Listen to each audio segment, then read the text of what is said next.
Welcome to our channel. నేను మీ ప్రశాంత్. ఇప్పుడు రాష్ట్ర వ్యాప్తంగా బర్డ్ ఫ్లూ వైరస్ అయితే కలకలం రేపుతుంది. అది కాస్త ఇప్పుడు తెలంగాణ, ఏపీకి అయితే రానే వచ్చేసింది. సో మరి దీని నుంచి ఎలాంటి జాగ్రత్తలు తీసుకోవాలి ఏంటిది? దీని గురించి అయితే ఇప్పుడు ప్రస్తుతం మనతో పాటు మాట్లాడేందుకు డాక్టర్ ఉషారాణి గారు అయితే ఉన్నారు. నమస్తే మేడం. నమస్కారం అండి. మేడం, ఇప్పుడు బర్డ్ ఫ్లూ అని చెప్పేసి చాలా వైరల్గా మారింది. దాంతో చాలామంది ఇప్పుడు చికెన్ తినే వాళ్ళు ఎవరైతే ఉన్నారో చాలా భయపడుతూ ఉన్నారు. సో వాళ్ళు ఎలాంటి జాగ్రత్తలు తీసుకోవాలి? ఇప్పుడు బర్డ్ ఫ్లూ అనేది జనరలీ బర్డ్స్ వరకే ఎక్కువ నిమిత్తంగా ఉంటుందండి. అది మైగ్రేటరీ బర్డ్స్ నుంచి మన దేశంలోకి ఇన్ఫెక్షన్ జనరలీ వస్తుంది. బర్డ్స్ వరకే ఎక్కువ ఉంటుంది. దాని ఛాన్స్ మనుషులకి మారి ఇన్ఫెక్షన్ రావటం అనేది చాలా తక్కువ పాసిబిలిటీ.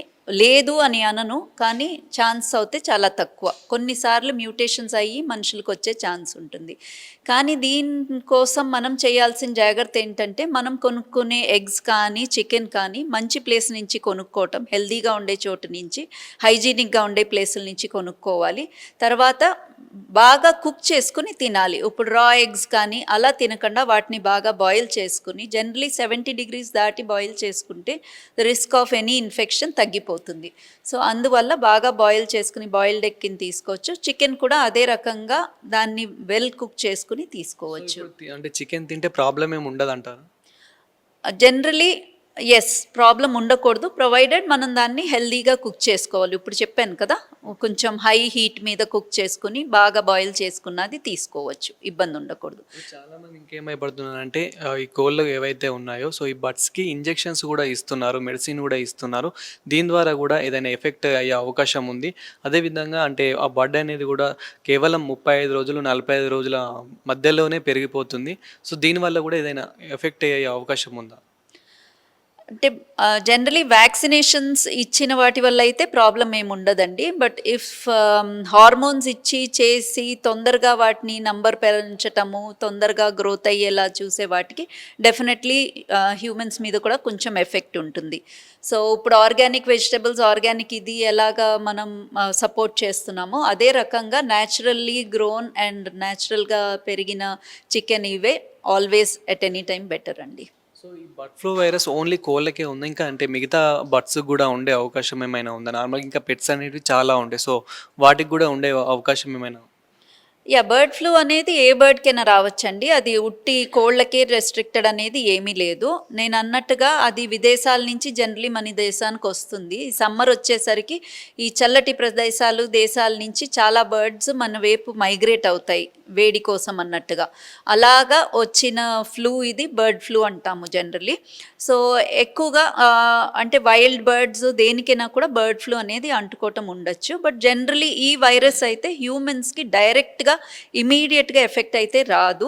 బట్ ఓవర్ టైం కొన్నిసార్లు ఎప్పుడైనా మ్యూటేషన్స్ అంటూ జరుగుతాయి, దేనివల్ల అయితే హ్యూమన్స్కి కూడా ఇన్ఫెక్షన్ వస్తుంది.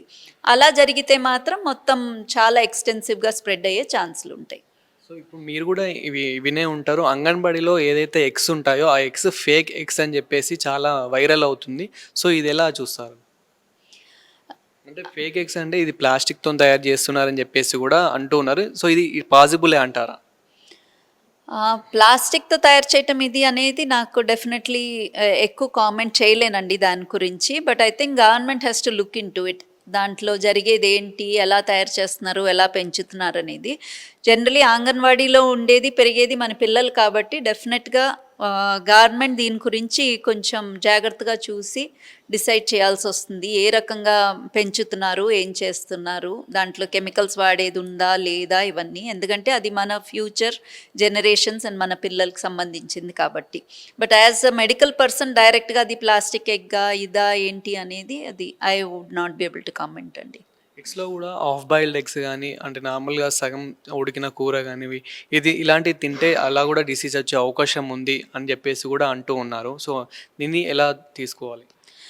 హాఫ్ బాయిల్డ్ ఎగ్ ఇవన్నీ అంటే మన అదృష్టం బాగుండి ఇప్పుడు ఏమీ సీజన్ ప్రాబ్లమ్స్ ఏమీ లేనప్పుడు హాఫ్ బాయిల్డ్ కింద కానీ అట్లీ చేసినా కూడా that is okay. But generally ఏదైనా కూడా fully boiled is always better అండి.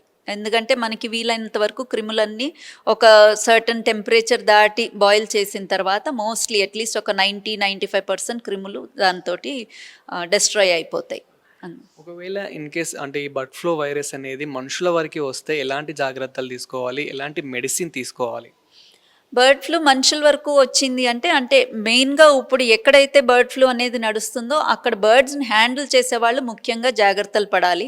మాస్కులు వాడటం అని, గ్లౌస్ వేసుకోవటం అని అండ్ ఇన్ఫెక్ట్ అయిన ఏరియాలని సెగ్రిగేట్ చేసేసి ఆ ఏరియా వరకు వాళ్ళు క్లోజ్ చేయటము ఇవన్నీ జాగ్రత్తలు పడాలి. మనుషుల వరకు వస్తే అన్నిటికంటే మంచిది మనం కోవిడ్ అప్పుడు చూసినట్టుగానే మాస్కులు వేసుకుని వాడటం చాలా మంచిది. సో ఫ్లూ సీజన్ అది బర్డ్ ఫ్లూనా మామూలు ఫ్లూనా ఏదైనా కూడా మాస్క్ వాడటంతో చాలా బెటర్ అయింది. అదే రకంగా మనకి హ్యాండ్ హైజీన్ ఒకటి అంటాము. ఇప్పుడు తుమ్మినా దగ్గినా చేతులు వాడుకోవటము చేయటము హ్యాండ్ వాష్ చేసుకోవటము ఇవన్నీ జాగ్రత్తలు పాటించటము. తర్వాత ఓవర్ క్రౌడింగ్ ఇంతకు ముందు కూడా ఎక్కువ జనం ఉండే చోట ఇలాంటివి స్ప్రెడ్ అయ్యే ఛాన్సులు ఎక్కువ ఉంటాయి. సో అలాంటివన్నీ మానుకుంటే మనము ఇలాంటివి ఎక్కువ స్ప్రెడ్ అయ్యి బాగా పాండమిక్గా తయారయ్యటం నుంచి ఆపుకోవచ్చు. సో చూస్తుండగానే మనకైతే సమ్మర్ అయితే రానే వచ్చేసింది. ఈ సమ్మర్లో ఎలాంటి ఫుడ్ తీసుకుంటే బెస్ట్ అంటారు? ఎలాంటి ప్రోటీన్ ఫుడ్ తీసుకుంటే బాగుంటుందంటారు? సమ్మర్‌కి మెయిన్‌గా మనకు కావాల్సింది లైట్ ఫుడ్ తీసుకోవాలండి. ఎక్కువ heavy oily deep fried foods కంటే కూడా నీరు ఉండే పదార్థాలు, నీరుండే ఫ్రూట్స్ అండ్ వెజిటబుల్స్ తీసుకోవటం చాలా మంచిది. కామన్‌గా మనం చూసేది ఫ్రూట్స్‌లో నేను అనుకోవటం మన వాటర్ మెలన్ ఇప్పుడు చాలా అన్ని వైపులా కనిపిస్తుంది. అది చాలా హెల్తీ. వాటర్ మెలన్ తీసుకోవచ్చు, పైనాపిల్ తీసుకోవచ్చు. మనం తర్వాత నిమ్మకాయలు వాడుకొని నిమ్మకాయ నీళ్ళలాగా చేసుకుని తీసుకోవచ్చు. అదే రకంగా వెజిటబుల్స్‌లో మన కీర దోసకాయ ఈ నీరుండే వెజిటబుల్స్ అన్నీ చాలా మంచివి. So plenty of vegetables and light diet best అండి. Thank you.